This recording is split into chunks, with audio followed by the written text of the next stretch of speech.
Roll call. Okay. Councilman Smith? Here. Councilman Rowling? Here. Councilwoman Kazabon? Councilwoman Seiden? Councilman Phillips? Here. Councilwoman Tanner? Here. Councilman Impastato? Here. Councilman Burke? Councilman Kugel? Councilwoman O'Brien? Councilman Laughlin? Here. Councilman Bender? Here. Councilman Corbin? Here. Councilman Strickland? Thank you. Since this is not a formal meeting and a budget meeting, we will just go right into the presentations and the budget. Public comment is a 3-minute time limit is established for each member of the public wishing to speak for or against any item on the agenda. The first thing will be the proposed construction capital projects. Ms. Tanner, do you mind if I say something just real quick? Yes, go ahead. So at our last budget meeting last Tuesday, we started going over things in our capital budget, which is in section 31 or 32 off the top of my head of the budget book. So we went over assets and facility requests. Today we're going to go over engineering and public works projects. Especially those in engineering, we might have some public professional services as well as construction. We'll get through that, and then after we'll immediately go into professional services and our operating budget. So this, after Daniel and Jay are finished, we'll conclude the capital budget. Okay. Okay, Daniel? All right, Daniel Hill, Director of Engineering for St. Tammany Parish.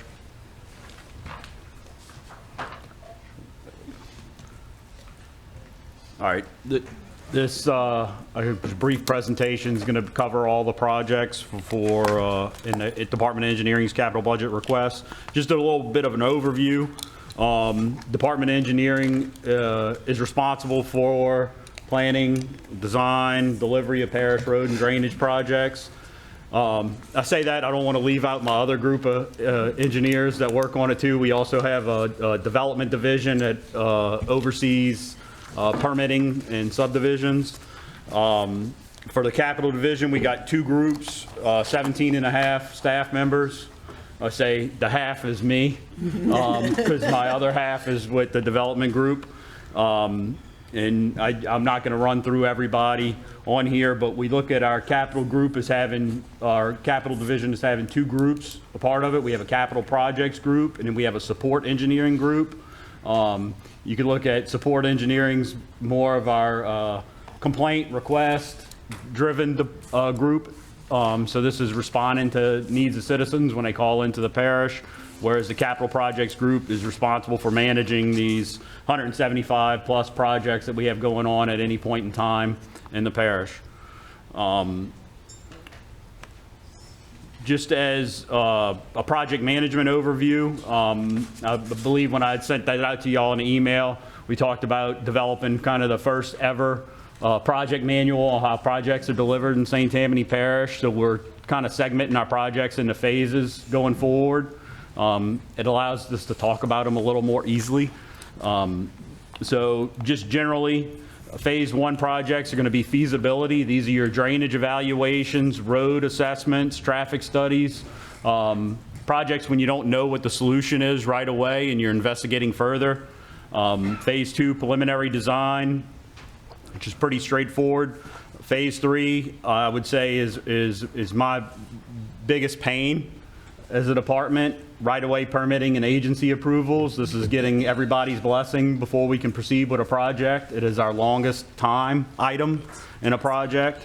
Always say if your project doesn't have right-of-way permitting or other agencies that need to approve it, then we move extremely quick on it. We can execute a project like that within a year's time. But those that require it, we're substantially longer in delivery. Final design, bidding of the project, and then phase 6 we'd consider construction. So just generally on resource management on our end, we do have limited staff looking at, Staffing in the department from 2012 till now, we've maybe increased 4 staff members. We had the same amount of engineers we had in 2012 at this point in time. So it's not like we're growing the department to add additional engineers. It's just we're maintaining, and what we use is strategic use of consultants in order to supplement staff. And believe this is a cost-effective strategy for us to deliver projects. Project reporting, I sent y'all out a copy of a nice 200+ page document for our capital budget supplement. That's something we've done for the last 3 years. I would say it was in response to prior council requests for additional information on project. I believe our budget book that finance put out has a lot more information than it had at that point in time too. So I don't know if some of the information is redundant or not, but we're just trying to share about all the stuff we're working on. And then going into 2026, which I'm gonna be presenting on at Councilman Corbin's infrastructure committee meeting, is delivering y'all quarterly reports on all projects, a simplified report, not a 200-page document, just something that y'all can get that and releasing that each quarter in 2026.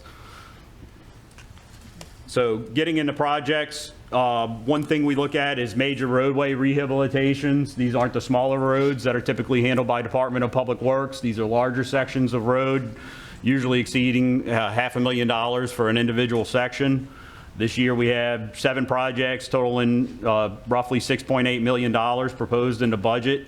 All of these projects are handled with in-house engineering on our end, so we do all the design work associated with this.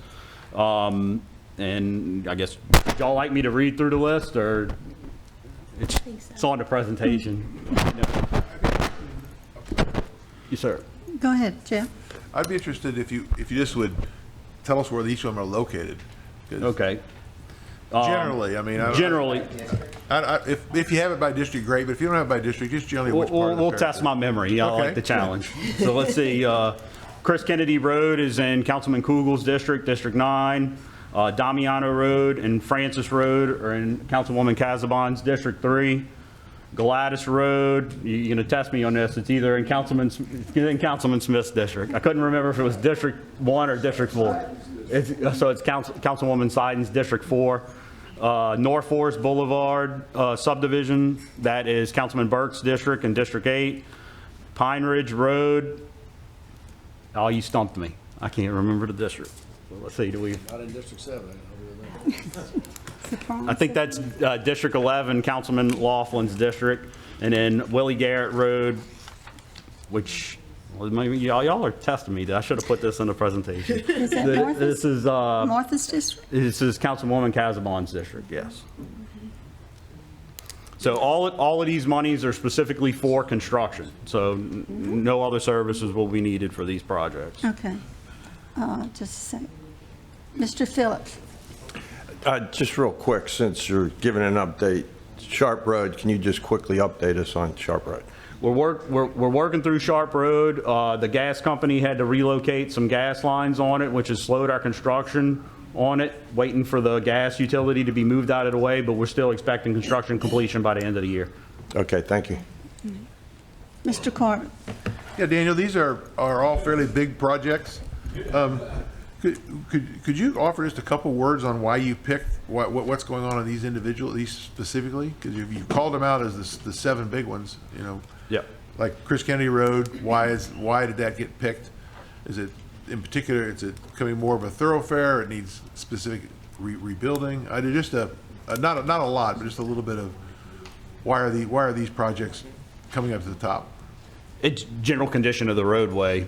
Okay. And scale. All right. Yeah. So nothing beyond that. But like, so Chris Kennedy Road, I get, would be a good example, and I'll compare it to Damiano and Francis Road. Damiano and Francis Road are right next to each other, or Damiano and Willie Garrett Road are right next to each other. So we'll package those together as one project to move it through. Okay. Now, as Chris Kennedy, but there, you say how many residents live out there, Councilman Casabon? It's a more rural area. It's not much of a throughway on those roads, but they're in need of maintenance overlay and improvements on them. Chris Kennedy Road is a major thoroughfare, so you'll have the full-blown striping plans and details on that to try to improve some safety improvements as well as minor drainage improvements when we move through. Very good. Mr. Smith? All right, hey, Daniel, I got a couple, but I'm gonna prioritize my question. Could you give me an update on Paraloo? And the reason I say that, it's such a safety issue with those school buses, it's crazy. And I know it's a complex project. Do you have an update? So- Something encouraging? We've completed preliminary designs on it. Paraloo Road, as part of road improvements, is going to be, I'd say it's going to be a little more complicated than some due to the utilities in the area. I believe you got our utility company, you have several other utility companies, Madisonville Gas is another one, that the utility relocation effort as part of that project is what's more or less going to determine the timeline on it. We've laid out everything on the project with preliminary design. It looks like we can work it all within existing right-of-way, but you can only fit so much in a narrow right-of-way. So, get you. but so we've been coordinating with the utility companies trying to develop a path forward on it. All right, thank you. So I guess that's a good segue into the roadway improvement projects. So these are the ones that are a little more detailed. Okay, give me a second. Ms. Casavon, do you have a question? No, I didn't have a question. That was just that I think that these were prioritized. I know both the roads in my area were on a 5-year plan 5 years ago. So since that, I guess, I don't know if I was the first one to go in and they had a sheet where these were prioritized 1 through 5, 5 being the worst. And these were on there as, yeah, they had deteriorated to the point that they got picked on that road. But I think that's what we do in every area is the prioritizing of, with that list y'all had, the 1 through 5, so. Yes. Mr. Bender? Thank you, Madam Chair. So, Daniel, these dollars from the previous slide that was up here and the next one that I was just looking at, it looks like it totals in the neighborhood of $10 million. Is that about right? Combined together, yes. Okay, so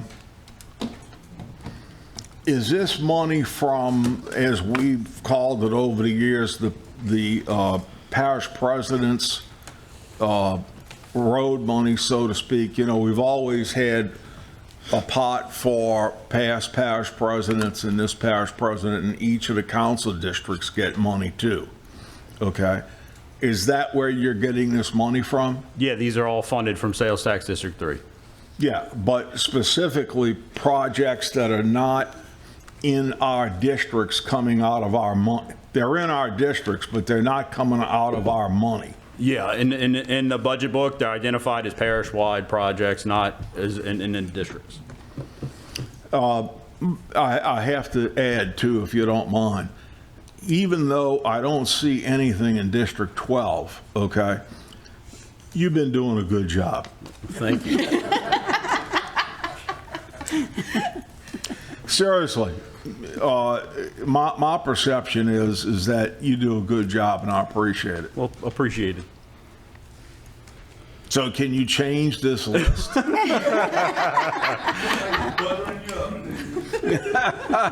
I know what I got coming for the year after. Yeah. Ms. Casavon? Yes, on the bridges that we have, is the Russo Road, is that funding, the Russo Bridge? Is that from another year? Yeah, so specifically what I wanted to present on was just Okay.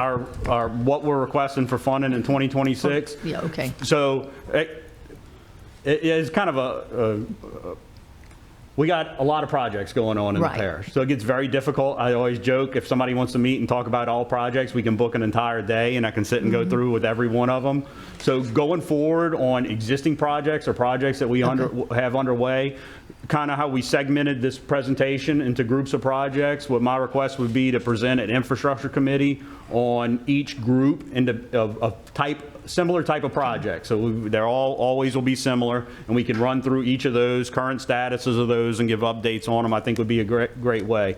But speaking of Russo Road, I think I just sent it off to procurement to bid out, so that should be hitting soon. To give y'all perspective, this has been going on for 5 years. Sorry, 5 years. We discovered that this we had to even spend money to shore it up, and this goes through, the bridges go through the Department of Transport, or Corps of Engineers, who has to also be in on those bridges. That I didn't know that. Pretty much anybody. Everybody. Scenic rivers, everybody. on Scenic this rivers, one. that's it. Everybody has to be in on these and stuff, so thank you. So, getting into the road improvement projects, these, again, are a little more complex projects that may require additional paving, complete road reconstruction. 4 projects for this year, totaling $3.3 million. Looking at these, just running through them, LA 1085, 1077 Connector Road, where we're at in that is we're working through preliminary design now, and we're reaching a point where we're going to have to start squaring away our wetlands permitting and our real estate on the project. So the budget request is for that phase of work this year. Lilani and Keys Road in Councilman Smith's district. This road is in, I guess you would say, in poor enough condition, and based on our review of the road, it doesn't just need a mill and overlay. If we just milled and overlaid, it would fall apart again. So we're looking at a complete road reconstruction on these roads. The money requested is for preliminary and final design on it. Nolan Road Phase 3 and Councilwoman Tanner's district. This is going to be including the road, I guess you would say, could be considered a substandard road due to road width. So we will be including bump outs for residents to pull off onto the side of the road in areas that are willing to work with us on the real estate. And then traffic calming program, which we're releasing several batches of those out now to go to construction, and it hasn't let off. I continue to get requests in for these. So we upped it from, I believe we had $250,000 in this year's 2025 budget. So we're increasing it to $500,000 in next year's budget. Bridge program. It's good to say, I feel good when I get to request construction funds, go into construction with a project. This year, we are going to be replacing Brown Switch Road Bridge in District 8 and Fish Hatchery Road Bridge in Councilman Impostato's district. The bridge repair program, so just to make council aware, we did a full assessment of all of our off-system bridges and developed a list of all the minor items I would consider, things that would risk your load rating on a bridge, whether it's just simple piling repairs. It's not full-blown replacement. It's more keeping up with things. This will address 3 to 4 bridges in the parish. We have a full list, and that's another thing I'd like to present you. We got a nice map that shows the locations of all of them and their priority in the parish. Tiger Branch Road Bridge. This is one that is showing that it's going to need to be replaced within the next 5 to 6 years on it. So we're starting design now, kind of a proactive approach, get everything in line so we're not shutting down bridges and restricting access to residents. Russo Road Bridge has made me nervous.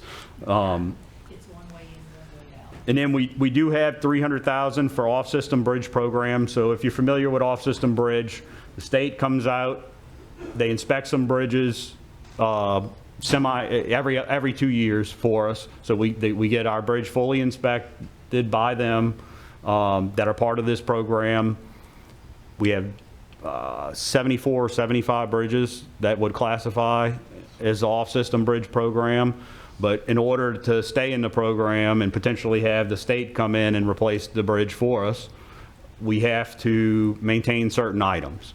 So I got staff out there setting traffic counters on it because we have to have average daily traffic on these bridges. So we're doing that. But a big heavy lift on it on our end is at the beginning of 2027, all our load ratings for majority of our bridges come due. And this is the posting on the bridge. It says how heavy a vehicle can be when it crosses the bridge. So you have to update the load ratings every so often. They weren't staggered, so they're all coming due at one time on us. And I can get a list of them to council, which we'll be looking at. And this is to provide the updated load ratings for all those bridges. Mr. Corbin? Daniel, you mentioned that they all come due at once. Are you going to, as part of this, will you look at trying to stagger some of those out so that we don't do this, so you don't have it quite the same load in the future? We're going to try our best to separate them in time. The deadlines on them vary Right. across the year, so What drives the deadline? this is, I believe it's every 10 years you have to Okay. have a fresh load rating on it. Okay. Yeah. So historically, we probably did these in blocks all at once. Once, yeah. And now it'd be useful We're to try to stuck in find your way that out of loop, or you could get ahead of it and do them Right. sooner, yeah. Okay, thanks, Daniel. Mr. Rowling? Daniel, quick question. When you were talking about the inspection from the state, that they come in every couple of years or whatever and give you a list, if there's some bridges that really need attention very quickly, how long do they give the parish to do those corrections? It's going to depend on how critical the repair is going to be. I'll talk. We've had the instances when I was with Covington in the past, we had to shut down a bridge the same day. Yes. So depending upon their findings of their inspection, they may come back and say, hey, temporarily lower the posting on this to 10 tons until you can make this repair, then you can up it back. Or it might be just close it all together. So right now, currently, I mean, I know we have the list. Is there any bridges in that emergency situation that are not on the list? Everyone that's in an emergency situation, we're working on. Okay, good. Thank you. I always say, but You're taking deep breaths over there. I mean, we have a lot of timber substructures on bridges. A heavy storm runs through and you get a lot of debris in the channel, can cause issues to substructures, but that's why there's the routine inspections on them. Thank you, sir. Mr. Corbett? You just kind of piqued my interest. Do we have any bridges that are closed in St. Tammany Parish of consequence? Not in unincorporated St. Tammany Parish. Thank you. So getting into drainage projects, I believe I presented that infrastructure on drainage reassessment and improvement program to let y'all know the direction we were going on this, looking at older subdivisions in the parish. You can see every one of these would be considered a feasibility. In older subdivisions, you don't have as-built plans that show even the general topography of the land. So each scope of work on this would involve surveying, getting the lay of the land in that subdivision, size of existing culverts, then the associated drainage modeling to check. I think I told Councilman Impastato the other day, sometimes we might get the results from one of these and it would be that we need to purchase land to do a detention pond, or there's actually nothing physical we can do to help a subdivision. But then I always hope for the silver bullet one where it's just this one culvert was undersized and we can solve the issue. But until you have all of that information, it's not always easy to pinpoint what the issues are in these subdivisions as a whole. And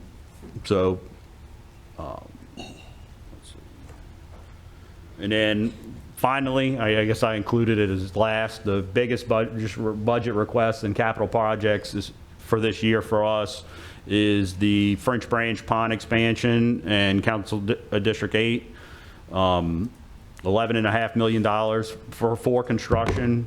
We have purchased the property on this and are going through the permitting now. The project is in final design, so we expect this to be ready for construction early next year. Okay, one question on drainage.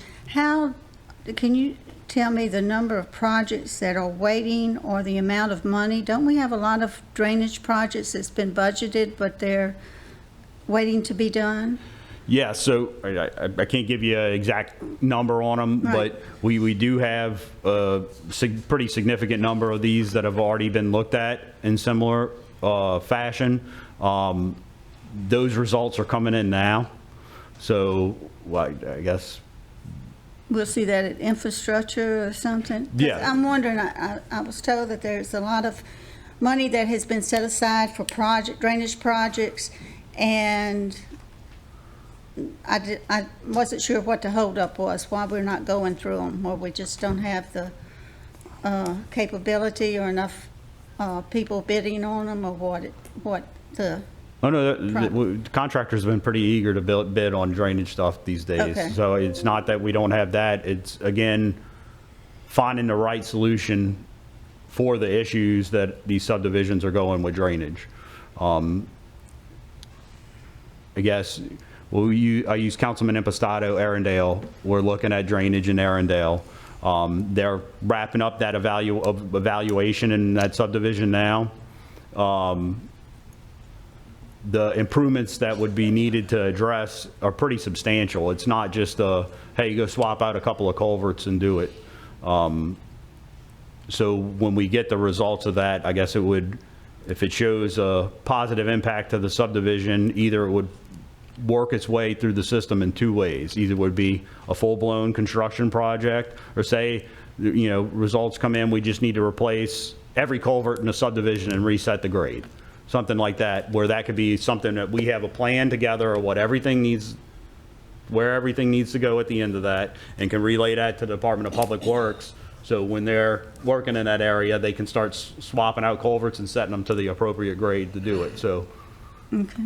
I'm just worried about if there's a backlog of projects that's been budgeted, but for drainage, and what that list is and So what's. in the 5-year capital plan that went with the budget, we did do a rough order of magnitude cost that was associated with any of those ongoing projects, and included it in the 5-year capital plan. So it would be presented in the 5-year capital plan on it. And this is rough order of magnitude. So this is, general estimate for how many culverts or driveways are in the subdivision, length of ditches in the subdivision that would need to be worked. So it doesn't have the specifics of what the work needs to be done. So it could ebb and flow one way or the other. Okay. And I guess what I'm referring to, and it may not be correct, and that's why I would like to pursue it, that there's about $90 million of drainage projects that's been budgeted that has not been done. So can somebody check that for me? Yeah. And I can tell you some of them are pretty substantial. I'll go with the biggest one, I believe, and Annie can correct me. Westwood Detention Pond, we have $11 million budgeted for that project alone. It's tied up in real estate on it. So it may look like it's an available in a project for us, but as soon as my real estate clears, we're going to construction. Okay. So it's sitting there on deck, and I have several others that are in that, whether it's waiting on a FEMA blessing on the project to move it forward. I can tell you most of them, roughly probably $30 million of them are tied up waiting for my final right-of-way to clear on them. Okay. Thank you. Mr. Bender? Yes, thank you, Madam Chair.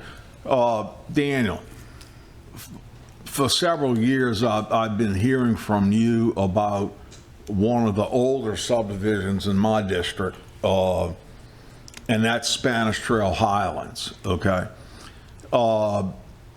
I'm just curious, why isn't it not on this list after I've been hearing about it this entire term? And when is it on a list? So it's on the list of active projects, and we're trying to wrap that up to get it out to bid. So the money's already been budgeted for it. So that's why it's not on this? That's not what, this is just our request for this year. So you getting ready to go out to bid for it? Yes. Man, I like you even more.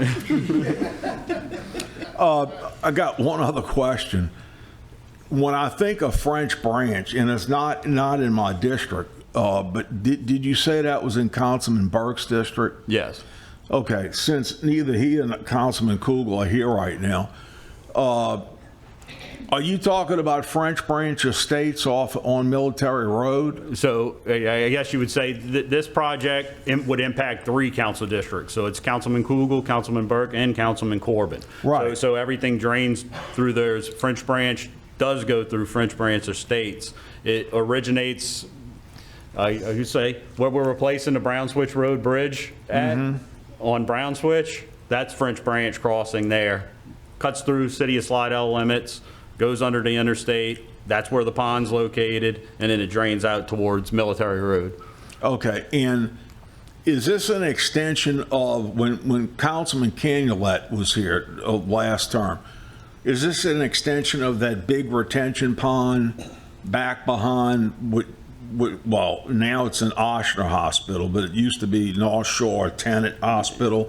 Is that what you're referring to with Yep. Tenet here? Yes, sir. We call it the pond of many names. Yeah. Because it's been called Tenet, French Branch, Oshner, Service Road Pond. So, yeah. I think that, just because I have former constituents that live in that area, correct me if I'm wrong, this is going to really help that area. Yes. I think through the area, a good benchmark on it was 100-year water elevation at Gauze Boulevard, which is right by Cross Gates, drops the water 6 inches. And that's a 100-year storm. So it'll play out more drastically on smaller storm events. Good, thank you. Okay. Mr. Impostata. Daniel, shouldn't North Pond Street and Hidden Pines be on this list, or is that on a different area? North Pontchartrain, And Hidden Pines, so on the drainage, I'm sorry. I was going back to the drainage. for the scope of works on those two, so I guess when we go through budget prep, we submit, start working through the process, what time, Jay? It's usually April. So requests that come in after that didn't get included in the budget. So your North Pines would fall under the drainage reassessment program, but it was not included in our budget request. Okay, so how do we include that in the budget request? We have to make an amendment? Yes. Okay, thank you. And what's the cost of that? If I may. $20 million. We'll look at that. Thank you. I think it's very inexpensive. Just generally joking on it, I'd say because the amount of effort that goes into prepping the budget, we do end up with this kind of gap window in time for us where new requests are coming in or we recognize new issues on it, but it's already following when we've already prepped everything. So it tends to happen pretty frequently. So it's either, I guess, I know, and I know they were on older, the Hidden Pond has been around for a while. The North Pontchartrain was newer because we weren't sure exactly what areas around North Pontchartrain we wanted to make sure were included. But I know we talked about it the other day. Yeah. I appreciate your help with that, Daniel. Thank you. Okay. Mr. Phillips. Daniel, since you were talking about land purchases and that, I have 2 questions around the Sharp Road area. I have residents here from Tall Timbers. Can you tell them directly tell them how Westwood Pond that you're mentioning is going to directly affect their subdivision? And then the other land purchase on the other side, 168 acres, has been sort of delayed, excuse me. Are you still working with the reappraisal of that, or is that, where are we with that right now? Yeah. So talk about Westwood first and then about that. So Westwood Pond, we have, I always say until everything clears with our permitting and right-of-way, we always say a project's 95% complete with design. So it's 95% complete with design, which means it could be 100% tomorrow, just in case any changes come up at the last minute. We are in final right-of-way. The property that's being utilized for the project was under control of Archdiocese of New Orleans, which is currently in litigation, or bankruptcy, I'm sorry. So everything that we do with the land transfer with them has to kind of run its process through bankruptcy and the courts and the bankruptcy lawyers. So it's drawn out that process pretty dramatically on our end. We've been ready to go for quite some time with it. Well, just explain where the pond would be, and they're from Tall Timbers, how it affects them. The pond is west or east of Westwood Drive. 150 acres. Yes. It's a 40-acre pond. So, and that pond does show substantial water surface elevation decrease in tall timbers. So basically, the water's going to be held in this pond, so it won't flood y'all. Hopefully, it'll all work Yes. out. Now, with the other 168 acres over on the other side by the Trace, it's up for reappraisal. I'm not getting any more feedback from it. Are you involved with that, or where is this? Gina, can you answer that by chance? Yeah. We're still looking at that. I'll have to get with you on that. Okay, thank you. Thank you, Mr. Fields. Mr. Laughlin, you have been very quiet this morning. Much appreciated. You have a question, sir? I promised you I'd behave. So, That's right. Daniel, 2 quick questions. Number 1, where are we on Bel Air ponds 1 and 2? Is that in this budget next I'm year? gonna have the results from a lot of drainage things with the first 3 months of next year. So I just had a meeting with them in the last week. They're doing their final modeling, so we'll know exactly how much impact those ponds have, and we'll set a meeting with you to discuss. Well, the reason why I'm worried is Slidell, I'm not sure if you're aware of this, but Slidell is going to build a couple of hundred homes right around the Circle K, which will be, I think, opposite of your Bel Air 2 pond, depending on what numbering convention you do. And then also, could you, to build on Councilwoman Tanner's point, could you give us kind of a breakdown of where we are in an accounting for these projects that are stalled in some phase, waiting for another agency, so we can just kind of... Will do. Thank you, sir. Okay, thank you. Mr. Corbin? Yeah, I was just going to take a moment and comment on Councilman Bender's comments about this pond expansion.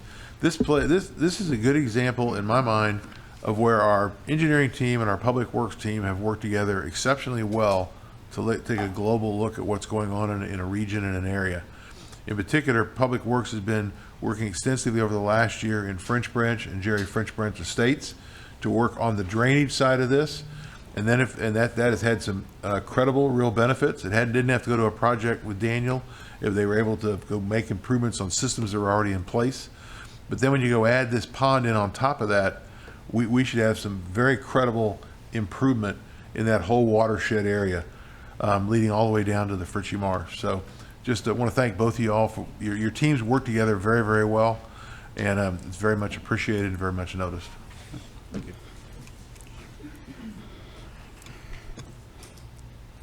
Okay, Daniel.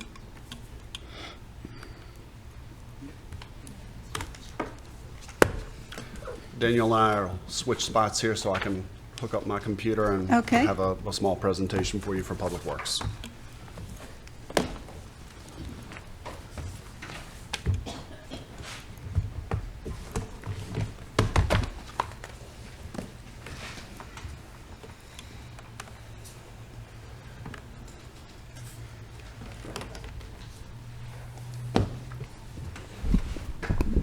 Daniel, while he's setting up, just let me know when you're ready for infrastructure and which topic you want to cover, and we'll get you on the... Will do.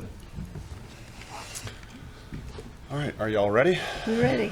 All right, so I'm Jay Watson, Director of Public Works for St. Tammany Parish. And as Daniel, we kind of followed the template for his presentation, but as an introduction, Public Works has about 233 employees across the parish in 12 different barns. We maintain roughly 1,600 miles of roadways and 450 miles of laterals off of those roadways, not just roadside ditches. We have roughly 72 detention ponds. Most of those are smaller subdivision detention ponds that were constructed in construction with the subdivision. They're gravity drainage. We do also have larger ponds, detention ponds that we maintain. French Branch is one of them, 54-acre pond in Slidell. The Westwood Pond, once it gets constructed, it'll be turned over to Public Works to maintain as well. And then we do have 3 or 4 ponds in the Slidell area that we have pumps for, that we pump down and have mechanical pumps on them. But most of the ponds across the parish are gravity drainage. We also complete roughly about 400 work orders per month across the parish. And while this is kind of an operations overview of Public Works, these work orders are generally driven by the public. We hear from the council as well, and then our staff notices issues on repetitive work orders that come in. But those work orders generally drive maintenance activities for the parish, and when we see that maintenance activities won't suffice in the repair or alleviate the issue that's generated by the work order, that's when we generate a capital project, and we start talking about how can we solve this with a capital project. So talking about our district capital, we meet with the council every year to go over issues specific to those council districts. In 2026, we have a proposed roughly a $17 million district capital budget. In comparison to 2025, this year was 11 million, and 2024 it was 13 million. And you can see the breakout across the districts of the different costs allocated to each district. This slide kind of shows the way we attack these projects. Generally, we've got road projects and drainage projects, while Daniel and the engineering department handle the complex projects that are going to take some engineering and design. In Public Works, we typically have asphalt overlay and rehabilitation projects that are less engineering intensive. This slide shows the asphalt packages that we have. We generally like to bundle these together. So if you can see in the first row there, we have districts 1 and 4. There are 12 roads in districts 1 and 4. Geographically, they're close to each other, and so we'll bundle those together to put it out for one contractor to try and realize benefits and bulk rates for asphalt, for concrete, for those items that we generally are gonna use the most in the projects. We'll get a better deal on bundling the projects together. So this may change as we move closer towards putting these projects out to bid next year. And they have changed in the past. I think in last year in particular, we bundled District 7 and 9 together. This year, our project managers were looking at bundling 6, 8, and 9 together. So those do shift a little bit, but the general idea is we're trying to take geographic areas that are close to each other and bundle them together with similar like projects to gain benefits of bulk pricing and reduced rates. Another type of project that we have is concrete roads. So we've got asphalt roads and concrete roads in the parish. So those are our 2 main road repairs and road projects that we have. And then we also have drainage projects that we'll get into next. On the Public Works side, again, we're not constructing new roads or constructing new drainage features. That's typically the engineering department. So these concrete road packages, we typically break them out by subdivision, where they have concrete roads in the subdivision, unlike asphalt roads. So typically, I think we've got about $1.2 million worth of concrete roads that we're looking at for 2026. And in the past, we've generally broken it up into an east package and a west package for a contractor to handle, so that it'll roughly be about $600,000 on each side of the parish. And we found that works well for pricing and for constructability. Just a second. Mr. Laughlin. Jay, 2 questions. Number 1, not just in orders, like how many more times expensive is a concrete road over an asphalt road, in your opinion? I mean, I think the concrete road generally is, I don't know, Daniel, what would you say is 1.5, 2 times more expensive? They used to be comparable. Asphalt prices are dictated by petroleum prices because it's a petroleum byproduct. I would say 1.5 to 2 times. So concrete is more expensive, or? Yes. Gotcha. And it depends on the scale of the work too. Gotcha. Like getting 1 truckload of concrete versus, thousands is And the other reason it's a little bit more difficult to compare, not really apples to apples, when we're doing the maintenance projects, is we will typically take, when the road gets into a condition where we need to take an asphalt road, for example, if it's an 800-foot asphalt road, we'll mill and overlay the 800-foot. But if it's a concrete road, it's 20-foot panels, so we don't go in and bust out all the panels. We go in and see which panels are failing, and you may be able to get Councilman Bender understands on Oak Harbor Boulevard, we routinely set aside, $50,000 to $100,000 for concrete panels each year, and so we just go in and knock out each individual panel. So it's a little bit harder for us to compare a mile worth of a concrete road with, 50 concrete panels that we replace as opposed to just a 500-foot section of asphalt road. Right. And then to go back to your previous slide, I had a question. It appears Council Districts 5 and 11 are not on that list. Yes. So Council District 5, I believe, is all drainage projects that were budgeted. Let me see real quick. So we had 5, 10, and 11. So Council District 5 is all drainage. There was no asphalt. And then Council District 10 has drainage and concrete work, and Council District 11 has drainage and concrete work. Perfect. So Thank you. That's the reason those districts don't Thank show you up on for this answering my particular constituent's question. Yes, sir. Mr. Bender. Yes, thank you, Madam Chair. Jay, you just brought up Oak Harbor Boulevard, and so because it's about 3.5 miles long, when I took that over in '04, I realized that if I let it go, I'd never be able to concrete the whole thing in 1 year. So you're right. I mean, we've done what I would consider, looking at all of these numbers, small amounts every year. Correct. To keep the road good, and that's worked out very well. The capital concrete projects, okay? Is this from our district budgets that these Yes, sir. streets are on here? Yes. Okay, so it's not a big deal because I think this year for Oak Harbor Boulevard, I only need about 70, 80,000 for concrete. I'm usually between 80 and 125. But why wouldn't it be on here? I think when we met earlier this year, we felt like we really had Oak Harbor Boulevard at a good point to where we could take a breather on it and focus on some other things, but. No, you still feel that way? Yes, sir. Yes. Okay. All right, thank you. Mr. Smith. Okay, thanks for educating us. Cost effectiveness, long term, is concrete a better way to go than asphalt? So I would say, so a concrete repair is going to be more expensive. I guess if you were in the ideal world, life expectancy of a concrete pavement should be 40, 50 years. Right. That's an ideal world. You're assuming 100% perfection in the way it was constructed. You're assuming a lot of things.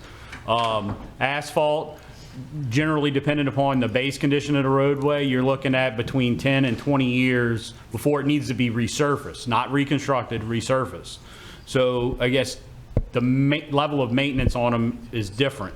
If you had a perfect concrete roadway, it should be pretty much hands off. But, that's not always the case. I got you. I was just thinking, long term, it seems like it's a smarter way to, especially for a new road. If we were building a new road, I would consider concrete. And then I also consider in high traffic areas too. I would tell you I'd love asphalt project in high traffic areas as opposed to concrete. Concrete's got to sit and cure. You got even early strength concrete. You're looking at maybe 3 days before you can put traffic on it. Asphalt crews can run, compact the asphalt, and have traffic on it within minutes. So Good deal. you got to make those considerations too. Yeah, and there is something to say for that. I know you remember a couple of years ago, we had some issues on Oak Harbor Boulevard during the maintenance project where you're keeping the one lane of traffic open while you're closing a lane of traffic to replace a concrete panel, and it can be problematic on a higher traffic, higher volume road. Okay, I'll continue. So the third type of project that we have here is our drainage projects. So we have roughly 3 million, 2.9 million in drainage projects that were proposed for 2026. And again, these projects differ from the ones that Daniel handles, where we're typically not looking at right-of-way, we're not looking to design new systems, we're not looking to do a drainage, studies and have comprehensive plans done on it. This is simply where we're looking at catch basins and subsurface and drainage ditches and culverts that have failed that we need to replace in kind. So, so that's kind of the third phase of the type of projects that we handle, and we're roughly looking at about $3 million worth of drainage projects next year for Public Works. Mr. Rowland? One thing before you moving on, just while looking at this last sheet, and I know some of these streets we don't really know, even if it's in our district or not, just because we have so many streets in the district. Moving forward, I would hope maybe Daniel's department and your department can put what district these streets are in, because I mean we have tons of streets, and some of them even overlap into different districts. We were just talking about that on one of the streets. It just kind of gives us that vision a little bit easier to have that on the side. For Would sure, be helpful. we can Thank definitely you. do that. Thanks. Jay? Any other questions? No. We're good. Okay. So something different that we've started, I believe it was 2 years ago, or maybe it was last year really in earnest, was under $100,000 projects. We've been funded this current year at $3.3 million. So anything under $100,000, whether it's a roadway improvement that's noted that we need, or a failure that wasn't anticipated in the previous year, but we have more of an emergency basis. We've been able to handle these type of projects through our operations budget, which y'all have funded, which I think has been working out very well. And as well as Daniel, I'll be presenting at the infrastructure committee at the end of the month to kind of give a more detailed explanation of how that's been working. But in general, we've handled probably 50 to 100 different smaller projects this year. And we've got at least 50 projects identified for next year to get started. These are turning radius projects where we're taking a smaller road and improving the turning radius on it to help buses. Yes, buses, larger traffic, but just to help facilitate traffic on some of the narrower, smaller parish roads making their turning movements.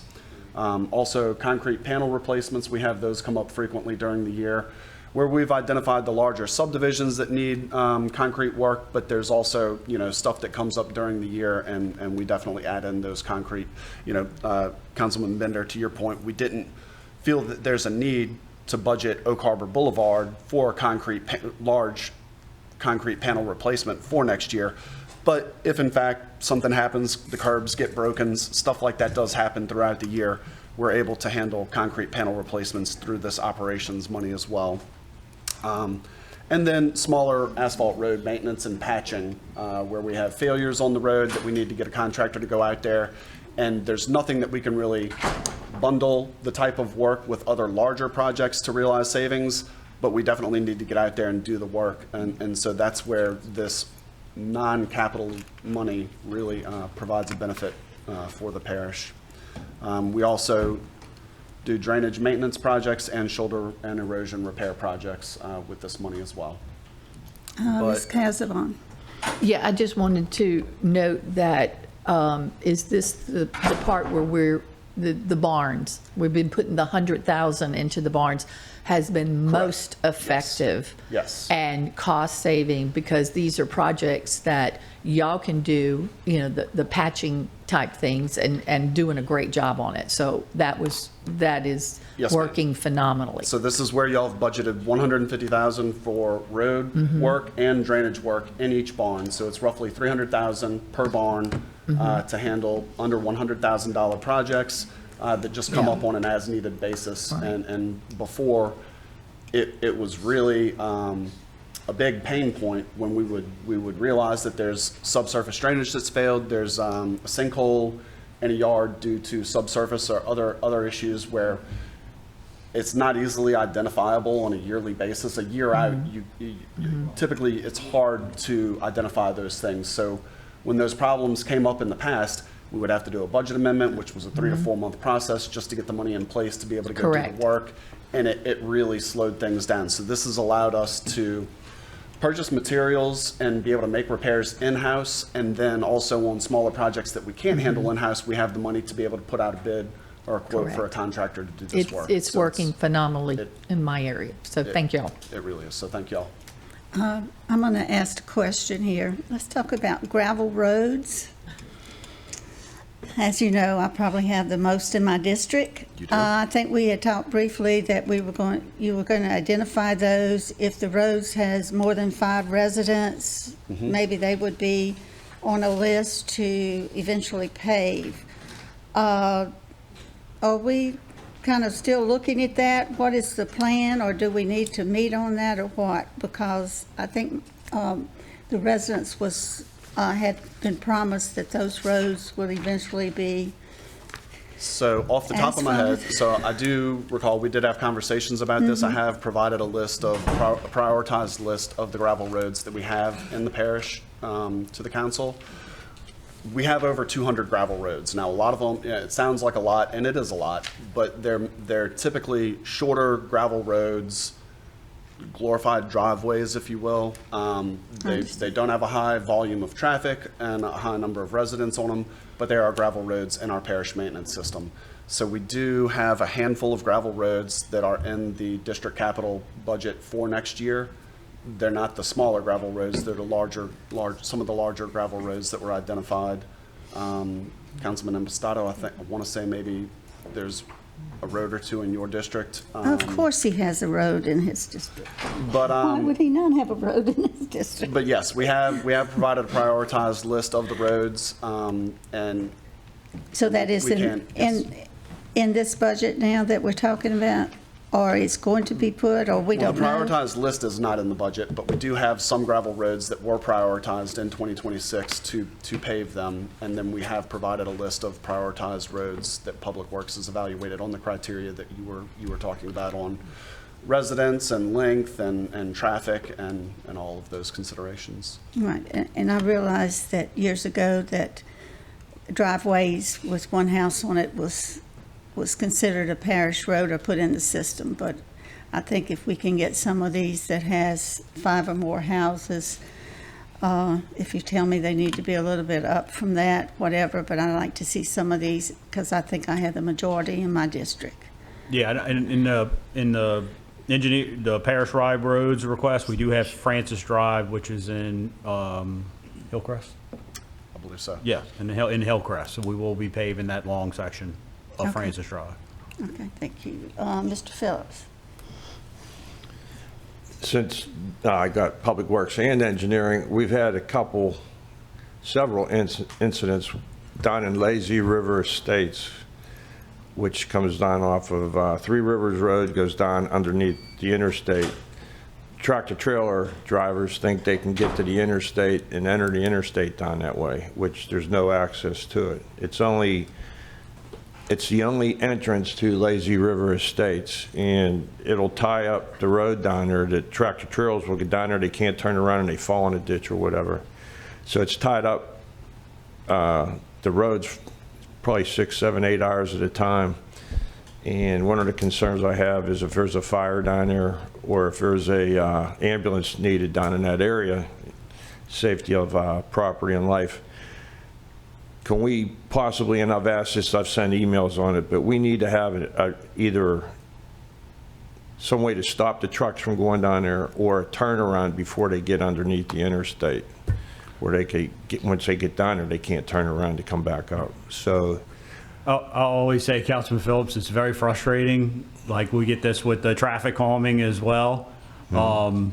It's people breaking the law that are causing the issue. So the road is posted for no trucks already. We are doing the Three Rivers Road improvements from the Primate Center to 190. We're going to make bigger signs. Okay. But again, it's what can you do? Like we do traffic calming in neighborhoods to try slow speeders, somebody breaking the law, going too fast in the neighborhood. If everybody just obeyed the rules of the road, these kind of discussions would be more or less non-issues. But we will include new signage as part of that project. We've talked about, it's what you're willing to do to accommodate people that aren't obeying traffic laws. Because I know we've discussed possibility of a turnaround or other things just to give them an option if they mess up and go somewhere they're not supposed to, that they can get out without causing an issue. What's interesting is a lot of these drivers can't speak English. So it's getting, well, I just got to stick up for the people down there in Lazy River. I'd hate to see something happen where a house caught on fire or an ambulance had to get down there or somebody had a heart attack or whatever. But anyhow, whatever we could do would be greatly appreciated, and I'll leave it at that. Thank you. Mr. Rowling. Jay, based on the gravel roads that Ms. Tanner was talking about, I do have some in my district right now. Is there a plan that in the next, we've been talking gravel roads for a long time. I know in Ms. Tanner's district and a lot of others. Because I have currently right now some property owners that are trying to sell some property, and it's a gravel road. When around in the same neighborhood, they're having repaving constantly, and there's still a gravel road. So I think the question is, I think we have to try to figure out a way to prioritize this in a way of a 3-year plan, a 5-year plan to say we as a parish are going to get these roads taken care of. Because as we know, the people pay a lot of taxes and property taxes. So I would hope maybe in the near future we'll get a plan to do this, because I know as a homeowner, if I've been waiting for a road to be paved for this first time, but then you go on, when you're leaving your home and you're going through other subdivisions that'll get a repaving happening when you're still waiting for yours, that's kind of hard to swallow. So I would ask the departments to really work on this and maybe report back to the council with a plan that makes sense for the parish, because they are spending a lot of money on taxes. If you would. Yes, sir. Thank you. Ms. Casavan. Yes, I was going to say about the gravel roads too, that my barn people put them on all the time because it cost more time and effort to grade them, because the graders broke half the time, and they just put so much time in it and whatever that, yeah, if there was some way we could put one per year or something like that. But to Mr. Phillips' comments about the trucks, I had the same problem off of 1085 in my Savannah Trace. What the people we had to do was, it's a GPS thing that we found out that these truckers were following it. They're thinking they're going to the interstate where there's no on and off ramp there. They were getting into my subdivision, nowhere to turn around, and it happened like 4 and 5 times, some of it during COVID and after, where these trucks were stuck for 2 and 3 and 4 hours. People couldn't even get out of that subdivision. So we researched it and found out that it's a GPS that's sending those trucks that way. And so once somebody contacted, I don't know how they did it or whatever, but they had to contact whoever's in charge of that, and it hasn't happened since. But we put signs, we did, Public Works, we put all kind of signs, and the signs and stuff did not help. They were still going in there. So that's all I know. It was something about the truck drivers are following GPS, and it's sending them back there. Mr. Laughlin. I'd like to build on 2 things. Number one, what my colleague, Mr. Phillips said, and I just wanted to just reiterate that a lot of this has to do with law enforcement. It's very limited what we can do as councilmen and what y'all can do as engineering and public works in terms of signage. But I think it'd be worthwhile looking into, since I know IT's doing such a great job of mapping the parish and things like that. I think we should make sure that we're communicating with Google or whoever's sending these people, because I do know I had a GPS in Florida try to tell me to take a U-turn last month on the interstate. So sometimes there are mistakes, and I think a lot of these people are just blindly trusting their GPS to route them to the correct place. Yeah. Thank you. That concludes That's it? my presentation. Any other questions? Councilwoman Tanner, do you mind if I, just really quick, I want to show everyone in the audience, all of y'all got an email from Daniel about a great resource that's on our website, and I want to make sure everyone knows about it. Let me just clear website. Give me 1 second while I convert over.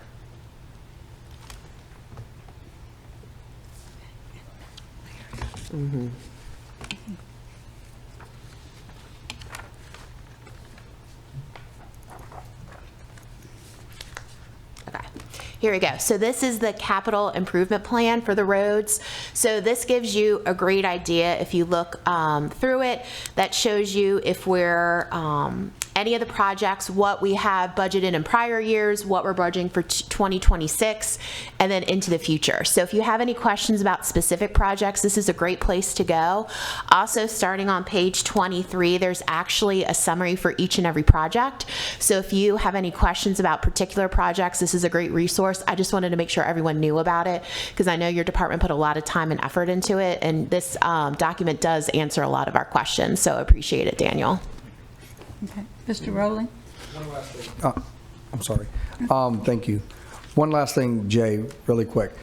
I wanted to mention, we are trying, as council members, we're trying to get the public to use the website to kind of, one of the biggest things that we get is, drain their ditches to be clean, things like that, right? So we're trying to push them to go ahead and go online and do this. What is the timetable? Because I guess we get repeat questions about their project, their ditch being clean and whatnot on the site. What is the timetable of a completion on something like that? Are you trying to do things in like 30 days or 2 weeks or, something like that? Because it kind of gives us a space to just tell them they're on the list, but... So drainage, if we're looking to clean a ditch, yes, we have to put in an 811, a utility locate. So while we try to, I think we generally get the work orders within a day or so and disseminate it out to the person that needs to evaluate it, evaluate the complaint, make sure that we can do the work and get it scheduled. But it's going to take at least another week or two in order to have the 811 get in and have it activated to cover us to do the ditching. Now, if it's a pothole request or something where we don't have to put in a locate, we can get to those the same day a lot of times. So it depends on the type of work that we're doing. Whether it's grass cutting and we just need to schedule, the boom mower to be in that area to go out and cut the grass, or if it's putting in a utility locate that we could physically go out there and do the work, but we have to wait for the locate to clear in order for us to do the work. So, and then also you have like a map of each district, I'm sure, that you do like normal maintenance cleanup as far as going into an area, say for instance off of Harrison Avenue, Tammany Hills area, a lot of ditches, a lot of debris in the ditches. Is there a revolving maintenance of that, like a plan in certain districts that we know that we have high volume of ditches? So we do have a schedule that we try to follow, and it's not a schedule that we have written out where it's going to be Road A on the 10th and then Road B on the 15th. But we have higher volume and higher, maybe not higher volume, but higher prioritized lists of the subdivisions that we do with our supervisors that take and make sure they hit those on the routine basis. So they'd know subdivision A is the first list, then we've got B, C, and D. So we may not be able to tell you that we're going to get to subdivision D on the 18th, but we know that it's 3 subdivisions down the list before we get to it. So we do have a schedule where we prioritize that work. And I appreciate you and Daniel doing what you do. For us, I know it's complex. There's a lot of roads, a lot of miles of ditches, et cetera, et cetera. But, we try to push our constituents to go ahead and use that system to go ahead and get in line to get these taken care of. So, again, that I know patience, we have to have a little patience in this type of thing, and I appreciate it. Thank you. Thank you. Mr. Corbin? Yeah, Jay, just to kind of building on Larry's comment, have you guys looked, working with IT to see if there's a closeout process we can have that, like, I hate to use this example again, but if I order a pizza from Domino's, I can watch it the whole way through the process. But in the case of small projects or stuff that can come from constituents or coming from us council members, a way to push an email, hey, this project's finished. Not that it's, I know they're in work. I don't think you need a bunch of interim steps like Domino's gives me on my pizza, but I understand what you're asking. But just for, as or even a report that comes out monthly, so these are the ones we closed in your district, so that, because we know ones we turn in, we also know the constituents send us notes about ones they turned in. I think some way to think about a closed loop on that process would be helpful in the long run. And I don't think it's a driving requirement, but I think it's just something that, in terms of people getting transparency and want to understand what's going on and have visibility on their projects, because sometimes we may close one out and they go, well, I didn't think that didn't really meet my expectations, so we'd like to know that too. Yeah, no, I think that's a good idea. Okay, so I just encourage you guys to think about that next year as an opportunity, as you're working, is to work with IT and see if there's a way to go kind of push some of those out. Yes, sir. And one last question, do we know if the interface for when people go online and put stuff in, has that been changed? Last year we talked about the fact that the way it was set up on the website was it actually went in, and then it went in through something Michael had set up on the website, and then it had to be physically retyped in to the system. It wasn't a direct input.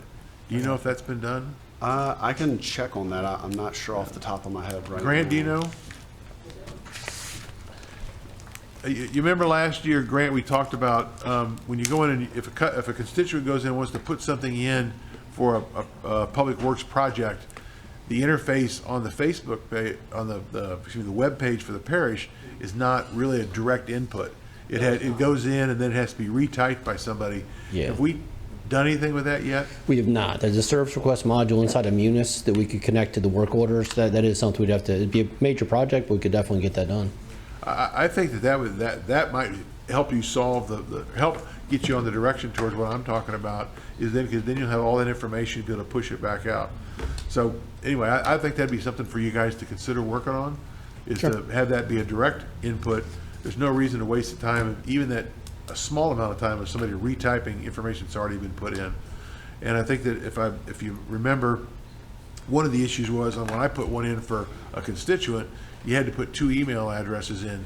And so I had to make up an email address for the second one because there was really only one person that needed to know that it happened. So I do know we did make some modifications to the input, so I don't know that is still a problem. I know there were some changes that we made where... Yeah, I think we tightened up where it was easier to open to make a request. We could actually tie an API into the service request, so it would go directly into Munis. There's some things we can do to make it a little easier. I think that'd be a good joint project for you guys to talk about and consider, is to, when people believe that it's going directly into the system and now it's going to pop up on your prioritization list, I think that will be helpful to us. Sure. Thank you. We definitely work on that. Jay and Daniel, I'd like to thank y'all. Y'all wonderful. Your departments are wonderful. I think they work very good with the council. And thank you for all you do. Thank you. Thank you for taking the torture today. Thank you.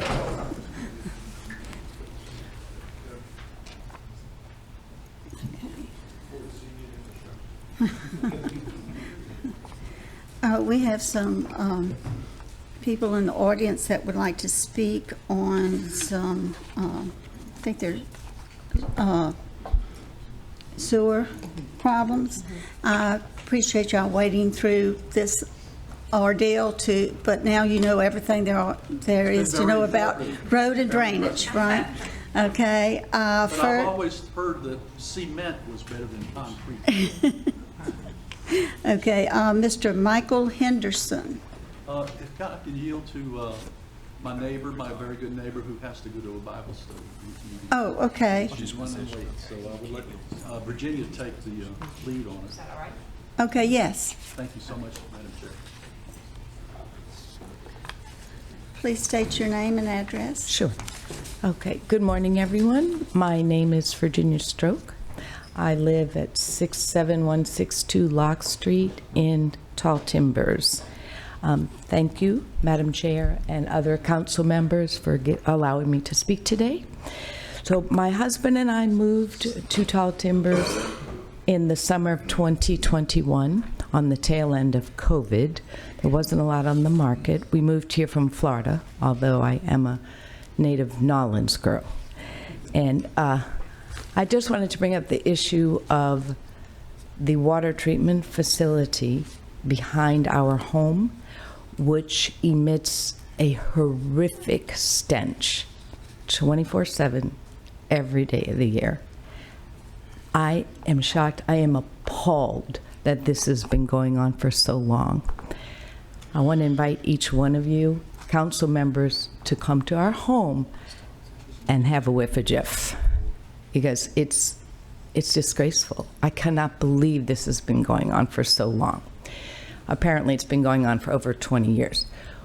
It was not disclosed by the previous owners, unfortunately, although I do see on our Facebook page that it was mentioned by them. I do want to extend my thanks to Councilman Phillips, who has been to our home, and he is very aware of the situation, as well as I'd like to extend thanks to Mr. Chris Tissue. He's been to our home several times and has spoken with engineers about the situation. I've done research. I've looked for various measures or ways that this could be rectified, from a cover to a brand new system. We have met with Senator McMath about the possibility of procuring infrastructure funds. But at any rate, that's my story. And on a personal note, my husband suffered from COVID in Florida right before we moved here, and his lungs are already weakened, and we smell this on many occasions inside our home. So I'm very concerned about our health, as well as the health of all of our neighbors. And when our grandchildren visit us, they tell us constantly in the backyard, Gigi and Pepe, it smells like poop. So I'd appreciate your consideration, and thank you again for allowing me to speak. Thank you. Mr. Doug Waldau, am I pronouncing that right? You'll pass? Okay. Okay. Miss Rebecca Carter, am I saying it? Rebecca, but I'm not going to speak. Okay. Just attending. Mr. John Stroke. Okay. Mr. Michael Henderson, do you want to speak? Okay. Madam Chair, as a matter of procedure, can I ask a question before my time begins? Yes. Since my neighbors have come and been patient, and some are not speaking who have things to say, if I run over a little bit, 3 minutes, would that be indulged upon, or is it a hard and fast rule? I intend to be very efficient and at a fast pace. Let's see how you do. Okay. You can start the clock. Okay. My name is Michael Henderson. I live at 67100 Locke Street, and I was going to spend a little time talking about Pat Phillips and how responsive he's been to me, but since the clock's running, I'll put that at the end or talk to you at break about what a great response he had to our issue. It was about a spill of sewage that traversed the neighborhood. We have a canal that borders to our east and right through bisects the main area of the subdivision, and we had raw sewage for a number of days spilling out into it. My reason to be here is on the proposed budget, and I'm going to read, so excuse me if I don't make eye contact. Tammany utilities fees get raised every calendar fiscal year. And over time, Parish and utilities cash, market investments, and fund balances have grown to be quite sizable. And year after year, the old, faulty from the start Westwood sewage systems stench and noise doesn't go away or get satisfactorily fixed. We're here today, along with my neighbors, to ask, respectfully request, appeal, and economically demand to the supplier that the Westwood wastewater treatment facility be made to operate quietly and odor-free, or replaced with one that will be. To that end, we ask that the 2026 Utilities Department capital budget be increased by a sufficient amount, several $1 million, to accomplish this result. And that such capital budget item be funded by, not be funded by, higher utility fees, but by and from your unrestricted fund balances. That accumulation of parish money came from us and other residents, your constituents. It's there for unforeseen circumstances or contingencies, such as the raw sewage flowing around and through the center of Tall Timbers. An event that has reignited our efforts to be provided an essential service, wastewater treatment, without jeopardizing our health, peace of mind, quality of life, and the value of our homes. So I'd submit that we are the contingency, the one that has been neglected for too long. There are numerous other major parish sewer and water projects underway this year, 2025. So why were we left off after decades of this issue being present? We've been paying higher Tammany utilities fees, we believe, that are more than necessary. The increases are modest, but we think that the Utilities Department is sufficiently funded and has a number of investment accounts and bank accounts and has sizable fund balance. Some of our neighbors have been engaged in dialogue with the Utilities Department and elected officials on these problems since 1997, when this treatment center became online. My time has expired, but I did want to give information on the history of Westwood that goes back to the acquisition, or prior to the acquisition, when Southeast Louisiana Sewer and Water got fined the largest fine for dumping solid waste into the rivers and streams and creeks and violated the Clean Water Act. And I also wanted to point out on the financial statements where this funding is available in the fund balance, in the cash, and in the investments. And in the financial statements, end of '24, you had unrestricted funds in total of $78 million. So allowing a few million to fix this problem once and for all would be greatly appreciated. If you could wrap it up, sir. Okay. And so if any of you are interested, I'll point out in the financial statements. Some of you may not be familiar with financial accounting. So I want to reiterate afresh, we ask that the 2026 proposed budget includes several $1 million to remedy this issue that's been going on since 1997 or 8. Thank you. Okay. And I have Miss, I'm hoping I'm saying this right, Jenny Hart. Okay. All right, anyone else that I do not have a card on? Okay. All right, what is the wishes of the council? Would you like to have the speakers, or could I have Chris Tissue up? I think I have Chris Tissue up. Okay. Mr. Tissue.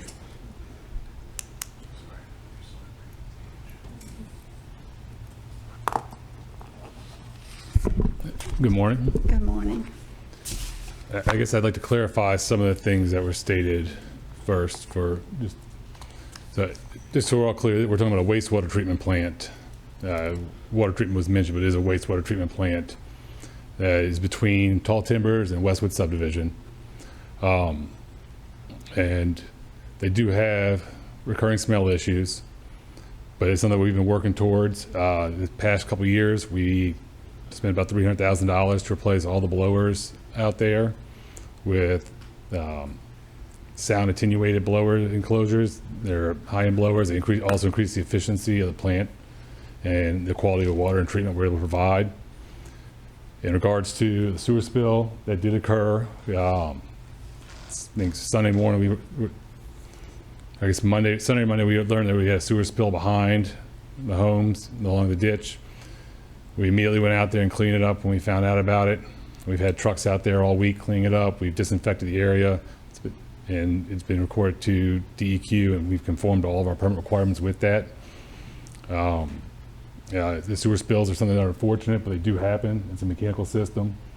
They happen intermittently, whether it's mechanical breakdowns, somebody hitting a line, pumps going out or getting clogged. It's just something, it's a part of dealing with the utility. Yeah, that's what my guys do. You know, so when something gets clogged or flushed, sewer starts spilling, we've got pump trucks on that we utilize. And in regards to funding, I just want to clarify that our capital improvement budget, the reason I didn't get the privilege of sitting with Jay and Daniel this morning was that we have $0 in our capital improvement budget currently. That was what we had for 2025. For the trucks, but nothing else for. Correct. And that's not new vehicles. That's replacing existing vehicles so the operators can get to the sites and make the take the readings. I was amazed. Sir, I apologize. Okay, But- go ahead, Chris. So, and this is something that will require a significant amount of funding. I've had multiple engineers go out there and look at the plant. We've investigated Ms. Stroke's suggestions as far as enclosing the plant and looking at different options to make modifications to it, along with different costs associated with those. We've looked at masking agents, adding peroxide further upstream. We've investigated a lot of different options to try and alleviate some of the smells. And we've attempted a couple, and none with really fruition. And so the noise issue was something we were able to address with the blowers. But the smell issue is something we're going to continue to address, but it's going to require a large-scale improvement to the Westwood plant in order to actually alleviate the smell concerns. What would that, give me an estimate of the dollars you're talking about. Do you have to replace it? Do you have to? You're looking at either significant modifications to the existing structure or replacement. So you're starting at $1 million probably, for most economical repair or modifications to the existing plant. And then, what we're seeing right now with the cost to completely replace a plant, you're looking at $10 million. I mean, we're not talking about a small amount of money here, unfortunately. Okay. Excuse me? Okay, so you're saying that our budget right now cannot take that?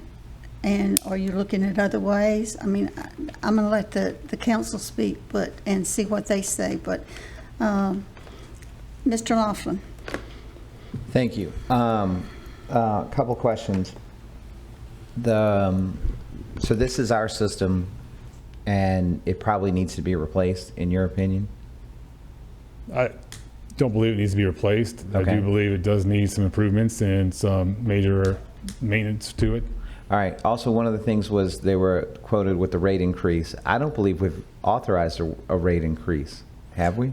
No. And so what it is there's a municipal cost index that was part of the adopted rates for utilities in 2010, whenever they initially got into utility work.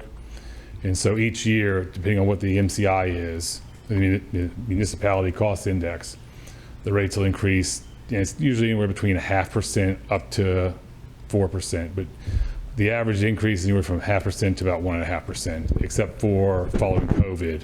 And so following COVID, because the inflation was about 8%, 11%, we actually went up to 4% both those years. Anything more than 4% would require us coming before the council and asking council approval for it. Okay.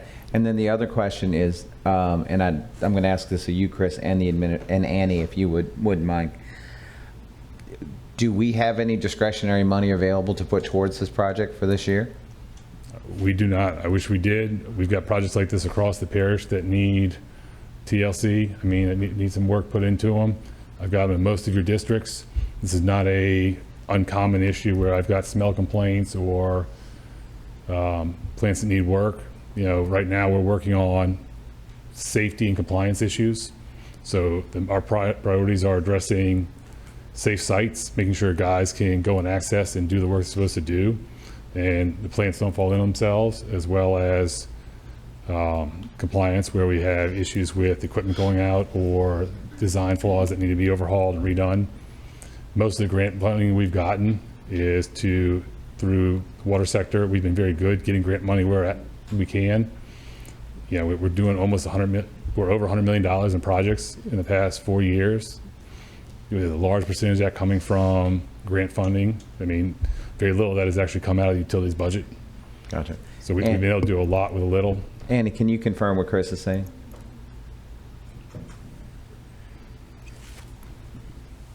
Oops, Press it again. press. Yes, so after the 2026 budget, we have an expected available cash and investments of about $4 million. So, you know, it's up to Chris to decide what are the goals and priorities of all of the projects and needs that are across the system.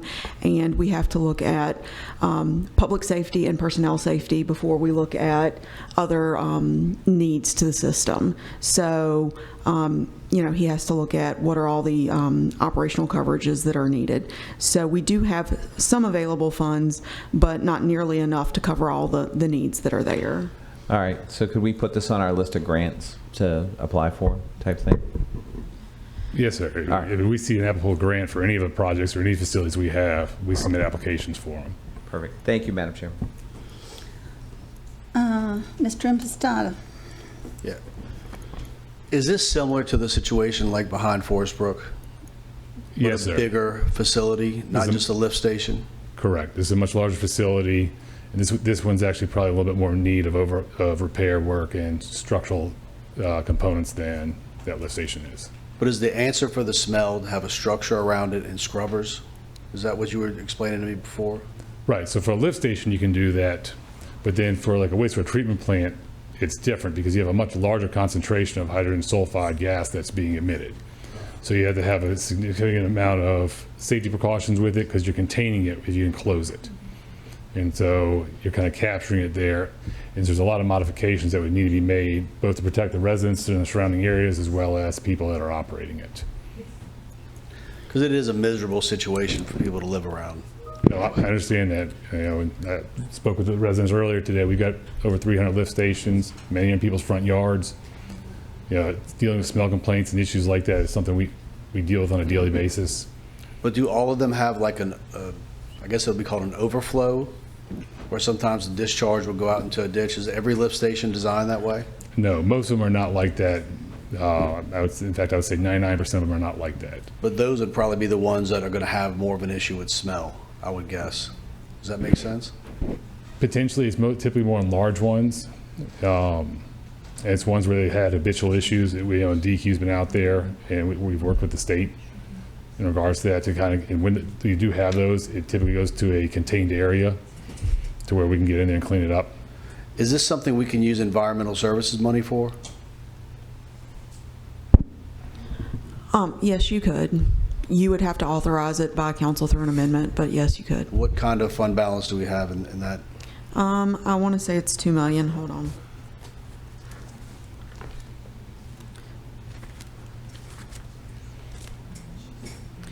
Yes, right over $2 million, 2.2 is what's budgeted in the 2026 budget at this point in time. A project of this magnitude would cost how much? We have to bring in an engineering consultant, do the design. I mean, you're probably looking several $100,000 in engineering design, plus you're probably looking at least $1 million, if not probably closer to $2 million as far as construction. Do we know which ones are a priority from a smell standpoint? Which ones are causing the greatest issues for the constituents that live around them? I mean, I can put a list together for you. I mean, there's probably a good 10 of them that we get complaints about on a regular basis. I think it'd be prudent to put that list together and to at least start finding some revenue to get the process started. I mean, to give these people some relief. It's an awful situation to live with. So maybe we can sit down after this and try to come up with a plan to start addressing this one, as well as I know my biggest concern is the one in Forest Brook. It's the one I hear about constantly, but there are others, people that have to deal with this on a daily basis. I think we need to prioritize and come up with a plan to get the problem solved. No, to be open to that. Okay. Mr. Bender? Thank you, Madam Chair. So, Chris, was this you said 2010, and that's going back 3 administrations ago, okay? This was purchased by parish government back around the same time that the utility system was purchased over in the east by Crossgates? Correct. So they purchased Sela and Crossgates, both similar timeframes. Okay. Right around 2008, 2010. I don't have the exact dates, but. This is part of Sela? Previously, yes, sir. Okay. So let me just ask this, because I don't know the answer to it. And by the way, I would say good job to my colleague Pat Phillips for going out to the people's home and being able to give the rest of us as council colleagues what he smelled and what he saw, okay? But one of the things that concerns me here is that in the age in which we live, okay, I just can't imagine a sewage treatment plant. And when I think of sewage, one of the things I think of is not pleasant. Smell, whatever, okay? How is it that a sewage treatment plant can't handle its own smell? Well, part of the process when it breaks down, the bacteria, it releases hydrogen sulfide, which most of these plants are open topped. And then you've got different rags that come out, and whether they're dry out in the sun, a sewage treatment plant collects all the waste that we disregard as far as, human feces and anything else you get. It gets flushed down the toilet, a restaurant puts down the drain, grease.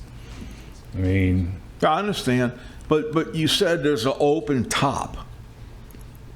You just said that. Correct. So the process it's just open to let the fumes and the smells out into the air?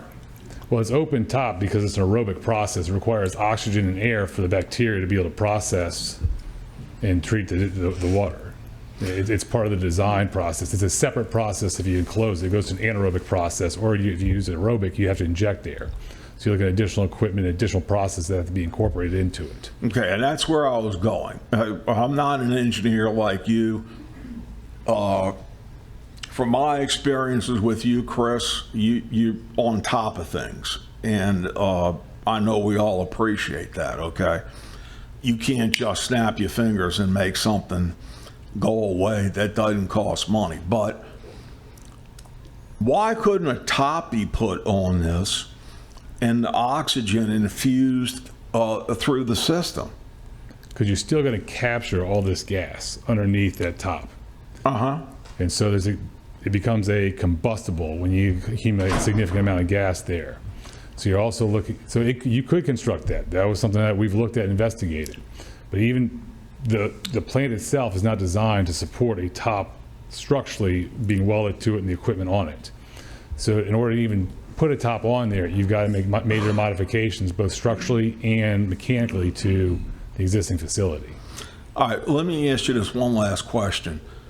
Back when we were having problems in previous terms with old Crossgates, new Crossgates, Turtle Creek,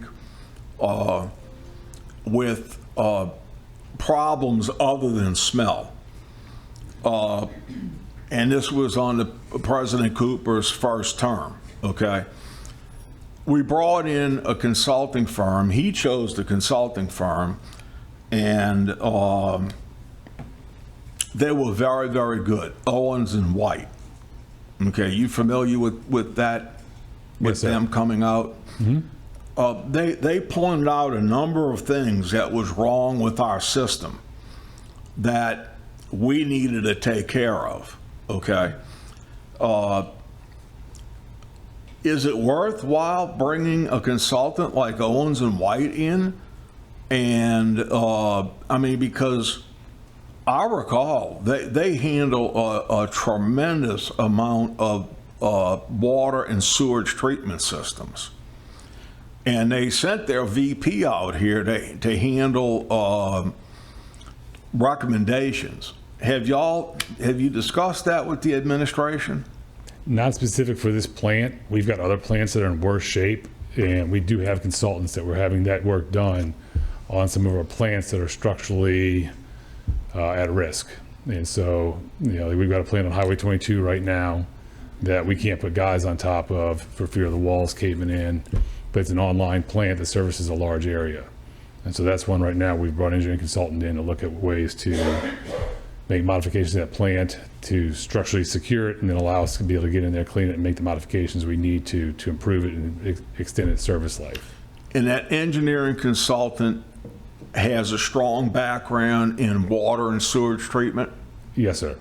Okay, why can't we extend their contract and have them look at this system while they're in St. Tammany Parish looking at the other ones? We can do that. It's just been a financial issue for the utilities. Okay. I would recommend that, Mr. Phillips, that we get a consulting engineering firm to come in and help Chris. I know he's doing his best, but I think we owe it to the citizens to bring a consulting engineering firm in, because we certainly don't have the knowledge to solve the problem, but we do have the knowledge of past experiences to ask the question.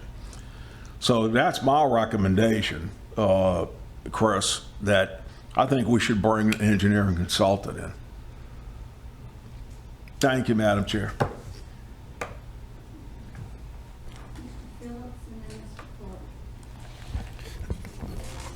On a different note, and by the way, thanks, Council, for taking the time to look at this, and I thank you all for coming in and really skylining what's been going on for a while. And I know, Chris, you've been working around like a one-man bandit, trying to solve all these problems with all the sewage systems and that. And I think we have to start looking on a broader scale to a regional upgrade, which is going to take probably federal government help and all that. But getting back to this, of an immediate nature, maybe I'm going to sponsor an ordinance, and Mr. Henderson had an idea that just like a boil water advisory, maybe if something happened at that site, that there was a spill, we could put out a notification in a timely manner of what's going on to the people, so they know, like they were sort of in the unknowing phase of what's going on here. We hear all this stuff going on, we smell it, we know something's wrong. But if we could put out this notice ahead of time from the administration or whatever, it would, and keep them updated with it, that would be a good thing. So, but once again, Chris, I know you've been working hard on this, and thank you for your help, and thank you all for coming in and skylining this. I really appreciate it. So in all due respect, I would have real concerns in doing that, because I think you would potentially set up a real conflict with the difference between a boil water advisory and some type of additional notice. So there's a reason we do these boil water advisories, because there's an immediate chance of somebody getting hurt. Okay. Like, it's not a notice of here's what we're working on, or what's going on, what we're doing, or why we're in your area. The reason there's a boil water advisory is because there is potential for contamination of water source that people drink from. Nobody's drinking out of the ditch. In St. Tammany, some of the kids play in the ditch, but it's the same thing as, the on-site septic system discharged into them in a lot of areas. And so this is an additional thing beyond what we would have to do with, even with DEQ. If we spill sewer, it doesn't immediately get reported to DEQ. We just file it with our discharge monitoring report at the end of the month, or whenever we file it with it, saying we had a spill here, here's what we did, here's what got impacted, here's how much is spilled, here's what we did to clean it up. So, maybe some kind of training in a sense of, I know the constituents went over and they asked what was going on, and nobody could really had the authority to answer the questions, I would say, and they don't want to speak for you, maybe some kind of instruction, the foreman at the site will speak to the residents what's going on at that particular moment if there's a spill. I'd be happy to do that. I Okay. think that's much more in line with addressing as far as the Mr. Henderson, risk do you think associated that with might the issue. help out? I could sense a reluctance of the people on the site to answer questions because, well, they didn't know the policy. and what to Okay. say. And Would that help, though, if, It would help because a number of neighbors were concerned, and in the neighborhood group, there was all kind of speculation and fear. And it tied into the whole issue of the wastewater treatment plant, which kind of motivated us being here. So that spill was very alarming, but I understand pipes break, whether intentionally, unintentionally, old age, earthquakes, who knows what. So that just triggered the bigger issue that's been on for 20 years. I think the response was good. I'll use the protocol to clean out the canals, but we didn't know what was going on. So if a foreman even intentionally knocked on some doors and said, we're going to be out here doing this and so, and if somebody comes up and he knows how to answer the question, I think that would be helpful. I think it's definitely a good compromise. I think we could do that. Once again, Chris, thanks for all you do. I do think you do a great job, and you work with limited assets, and once again, like they said, they've reached a culminating point. And I do want to also thank them for coming out. I mean, Yeah. because this has been an ongoing thing. I appreciate them coming out and making it this wasn't a planned aware. thing to put you on a skyline like this. It just sort of happened in the last couple of days, so they decided to come in. Thank you so much. Thank you.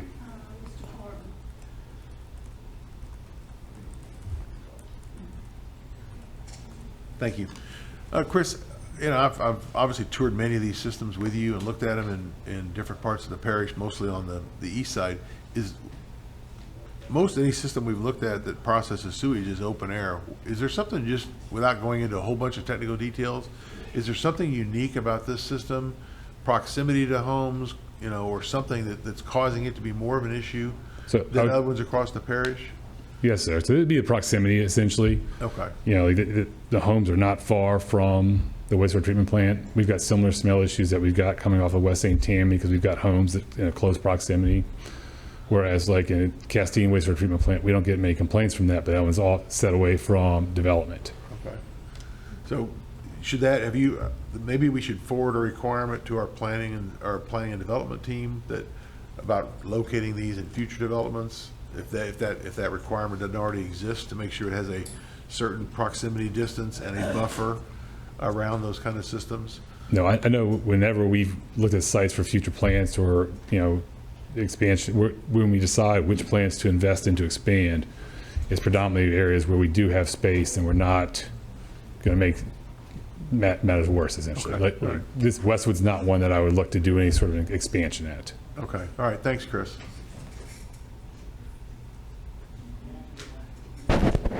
Any further comment? Okay.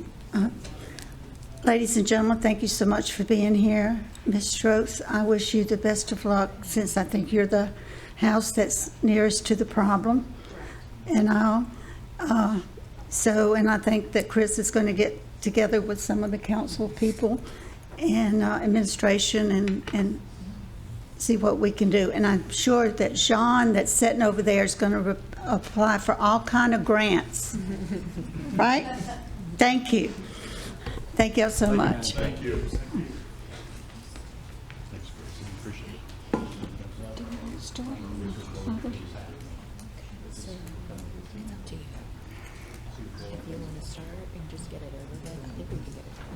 Okay.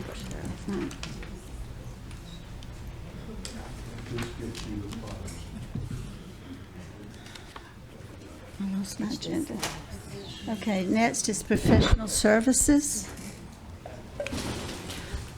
Councilwoman Tanner, I think maybe the easiest way to do this, y'all have a packet in front of you, and it gives an overview of what those professional services are for operating budget. So if maybe we just go through it quickly, and if y'all have any questions, we can stop. Not quickly, but we'll do kind of an overview for each department, and if y'all have specific questions. If you look in front of you, there's a packet. It says on the top, St. Tammany Parish Government 2026 Proposed Budget, Professional and Other Services.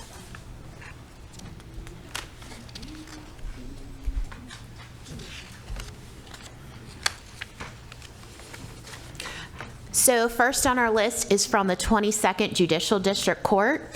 They are requesting $12,000, and this includes for the court reporters. Is that additional court reporters? Or, because, do we know? It's for substitute court reporters. Okay. Substitute court reporters. Next, on to animal services. It's a total of $253,800. That includes funding of $200,000 for our spay and neuter program. It also includes some funding for professional dog training and behavior modification for those animals who have been there for long periods of time, as well as veterinary services when our vet is unavailable, or emergency services. I have a question. Of course. So how much is going to behavioral issues for these or training for these dogs? And keep in mind, my little Boston Terrier flunked out of 2 training sessions. So, and she's precious, so I don't know, but are there hope for these dogs, or have animals, or have they been there so long that? Give me some clue here. So I think we allotted 10,000. What we do is when we identify an animal with a behavioral issue like barrier aggression or something like that, but otherwise the animal is safe, what we'll do is we'll reach out to a trainer. We have a couple trainers that we work with in the local area. They're all in St. Tammany, and they'll bring them into essentially a foster situation and then work with them as they train other dogs. And we're paying for the professional services for that. We've seen probably a 75% success rate where some of the behaviors are kind of fixed. Obviously, we don't do that for every animal, but there are special cases that we want to try to work with a little bit, and a lot of the trainers will work with us on discounted prices and stuff too. Okay, so you're running about 75% of the ones that go through the training. They can then be adopted. Yes, they'll come back through our program, or they'll be actually some of our trainers have even adopted some of them themselves, so they fall in love with them. So. Okay. That can't happen forever, though. Any other questions? Okay. Next, we have the assessor's office. They have asked for $175,000 total. $100,000 of that is for the maintenance of customized computer programming and support services, as well as their pictometry Eagle View installment, their annual installment to maintain that software. And this is their required request, this is required by state law. So this is, we pay for these things in advance, and then we turn around and bill these to the agencies on the tax roll. So we get reimbursed for this. It is about a year turnaround process, though. Mr. Impostata. Yep. Does this money come out of the general fund? Yes. Doesn't the assessors always have a huge fund balance? Yes, however, it does not matter. This falls under a revised statute that requires us to fund any of these requests, and then we turn around and bill those agencies. And I understand, but if the assessor didn't request the money, would we be able to not give it to fund them? If it was requested by them? Yes. So their normal request is $400,000 every year in total. They dropped it down, right? And then they dropped it down to $200,000. Because they had a big fund balance.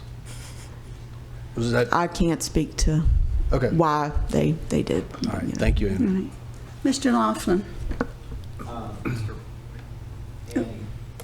For expediency, could you just highlight which ones are kind of like pass through with the, like, for example, with the assessor's office, at the end of the day, it's reimbursed?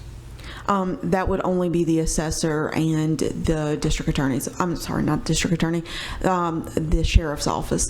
They both asked for things that fall under professional services that, based on state statute, we upfront the costs, and then we bill the agencies on the tax roll and eventually get reimbursed for. Thank you very much. You're welcome. Mr. Rowland. On that same note, I think Arthur just mentioned what I was thinking. If this graph, and I know y'all put a lot of time into this, but it'd be extremely helpful to us to know what's required by state statute to tell us, hey, you know, we really can't do anything more about that. More so. So it's just those two. Okay, so which one did you say? Assessors and what else? The sheriff, but what they asked for is not on this as a professional service. What they asked for was new software and equipment. So theirs is not on this list. It wasn't a professional service this time. Okay, so there's only two. Yes. Required. So everything up is pretty much just what they would like, correct? Yes, however, I will tell you for the district attorney's office, they will tell you that there is required by law because of revised statute 16.6 that says we're required to fund the reasonable and necessary office costs of their office. So. Okay. Thank you. You're welcome. Mr. Laughlin. Yes, ma'am. I have a combined question for Annie and maybe perhaps for Grant with IT. Is there any, are we making sure that we're not duplicating or being redundant so that would it just be better to just for the whole St. Tammany Parish government? I mean, I'm talking about us and all of our brother and sister agencies. Should we just have one software package and just cost allocate their portion versus them having their own and we reimbursing them? So we pay for some things that we do cost allocate. That is something that we're working on looking at. Grant, are you good, or do you think you need?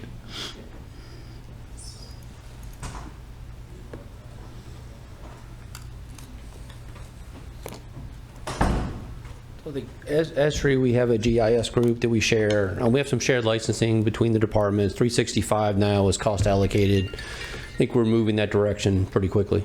Yeah, I mean, my question is just basically, and you and I have discussed this before, it's like, if I get my own subscription and Mr. Bender gets his, we're both paying a certain fee, whereas if I get one and I add him as a user, it would be cheaper overall. Yeah, so the economy scales take effect. From a 365 perspective, we've got one Active Directory that manages everybody that we separate.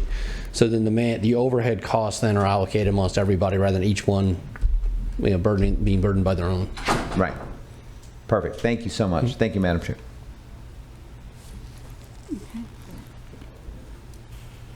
Next, we're moving on to the CAO's office. They have budgeted money for outside legal counsel when necessary. Next, the Culture, Recreation, and Tourism. They've allocated money for tree removal for $5,000. You'll see tree removal come up in several different departments, unfortunately. We have lots of trees, good and bad, lots of trees in St. Tammany. Next, the District Attorney's Office. This is something that Annie's already touched on. They're asking for $77,838. This includes accounting services and legal services. Next, we're moving on to engineering. They are requesting for funds for gauge reporting with our streams, our rivers, the bridge replacement program, surveying services, geotechnical services, environmental services, right-of-way services, traffic program assistance, and inspection services. Next, on to environmental services, a total of $943,500. This includes $450,000 for a parish-wide comprehensive sewer utility plan. They also have some medical costs due to the job responsibilities that their employees have to have testing and vaccinations. They also are helping to pay for the administrative hearing judges, as well as the household hazardous waste day.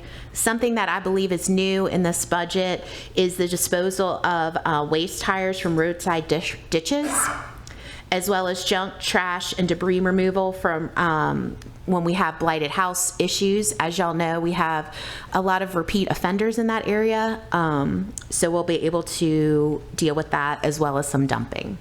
Okay, I have a question.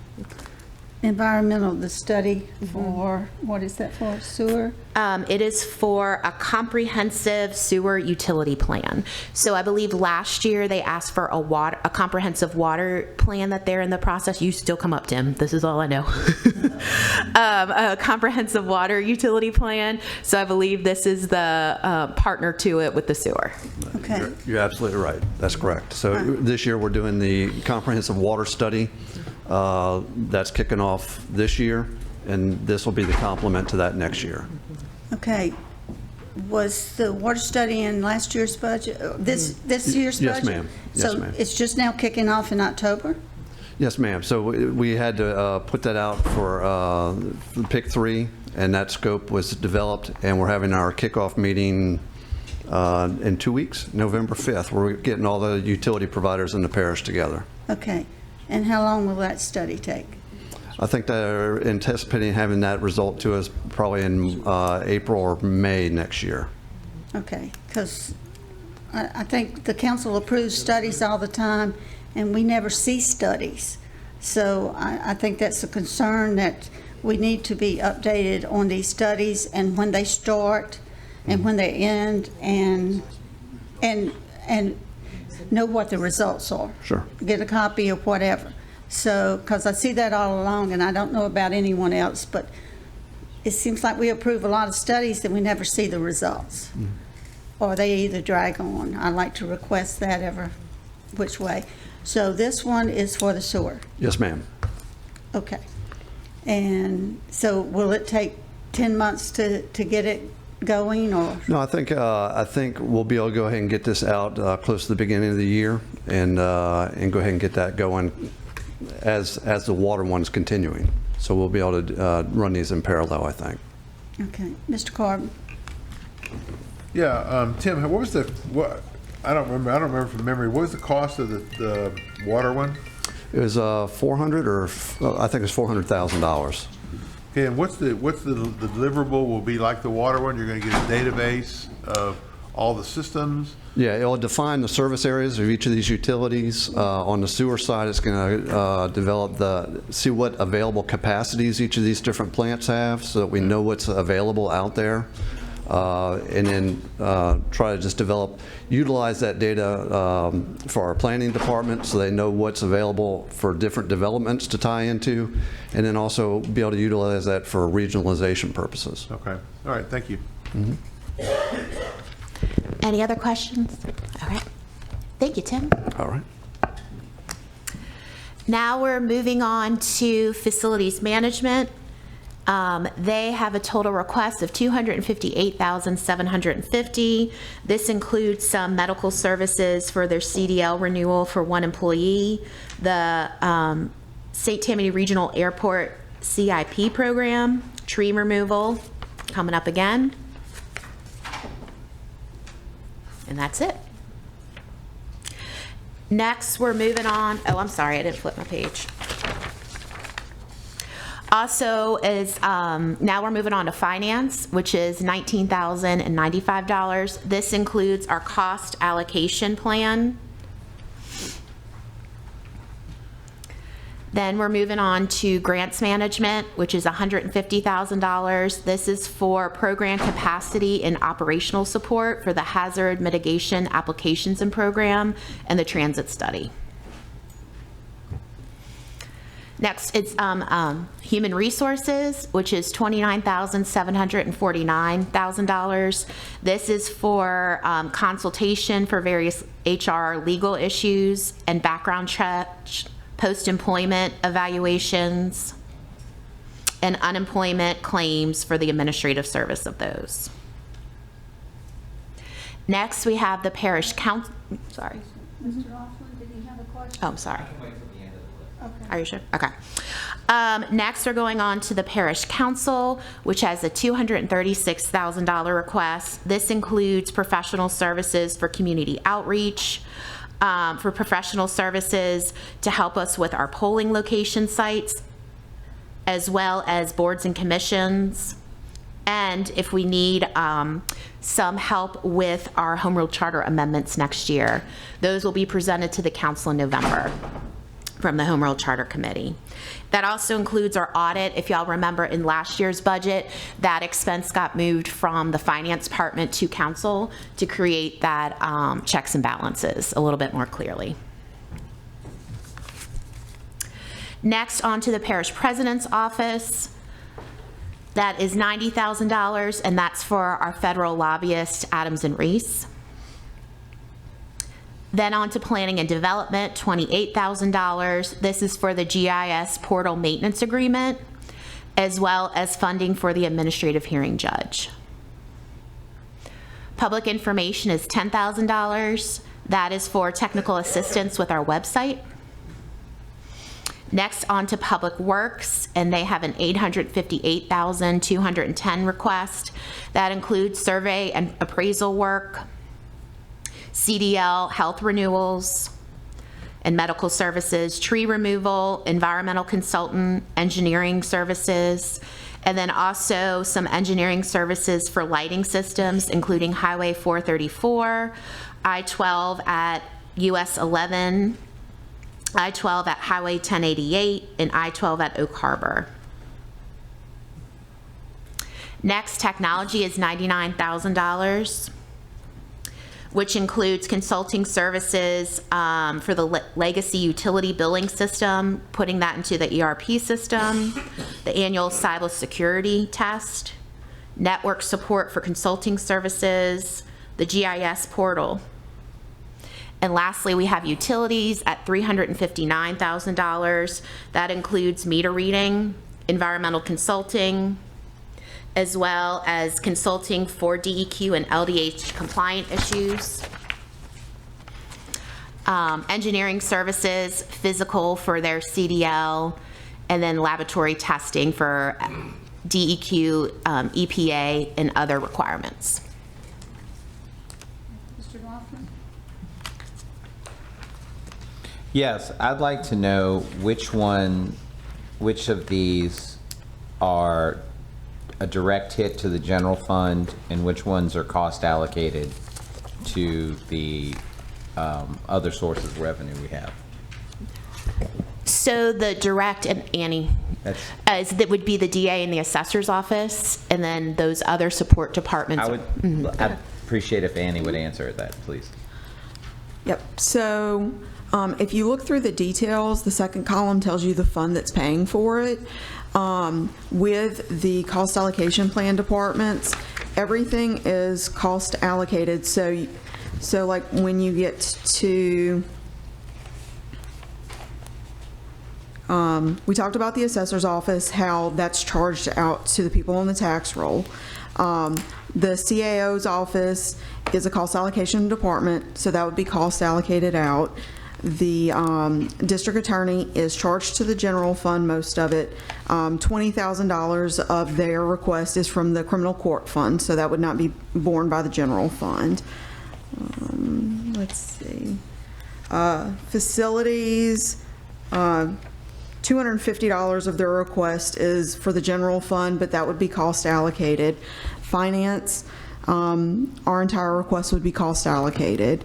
HR, and parish council, parish president, all that would be cost allocated. Let's see, PIO, their request would be cost allocated, as would technologies.